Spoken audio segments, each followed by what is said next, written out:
రూపాయలు అడుగుతా ఉన్నారు. మేము హాస్పిటల్ ఖర్చులకే మొత్తం డబ్బులు అంతా ఖర్చు అయిపోయినాయి.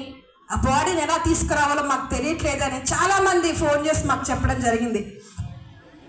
ఇలాగా అందరం నిరుపేదలమే, అందరం పేదవాళ్ళమే. నేను సామాన్యురాలనే. నాకున్నటువంటి కారుని మొత్తం నియోజకవర్గంలో ఉన్న ప్రజలందరూ కూడా ఉపయోగపడాలి. నాకు ఓట్లేసి గెలిపించినటువంటి ప్రజలకి నేను ఏదో ఒక న్యాయం చేయాలి, వాళ్ళకు ఒక బిడ్డలాగా కూతురులాగా చూడాలనే ఉద్దేశంతో నా సొంత కారునే ఒక అంబులెన్స్గా తయారు చేసి ఈరోజు హైదరాబాద్ నుంచి శ్రీకాకుళం, వైజాగ్ ఇదంతా మన వాళ్ళు ఎక్కడైతే మృతదేహాలు ఉన్నాయో అవి తీసుకొచ్చి వాళ్ళ సొంత ప్రాంతానికి చేర్చేటువంటి ప్రయత్నం మేము చేస్తూ ఉన్నాం. ఇక మొన్న ప్రపంచ ఆదివాసీ దినోత్సవం రోజున ఉచితంగా ఆటో సర్వీస్ కూడా మేము పెట్టడం జరిగింది. ఇదేంటంటే రంపచోడవరం ఏరియా హాస్పిటల్ మనకి రంపచోడవరంలో ఉంది.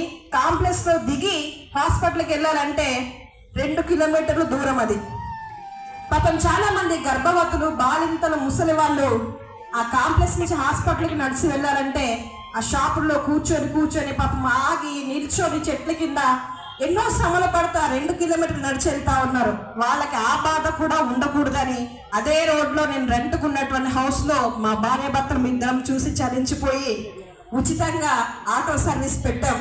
ఈరోజు హ్యాపీగా కాంప్లెక్స్లో దిగుతా ఉన్నారు. హాస్పిటల్లో మన ఆటో సర్వీస్ ఉంది.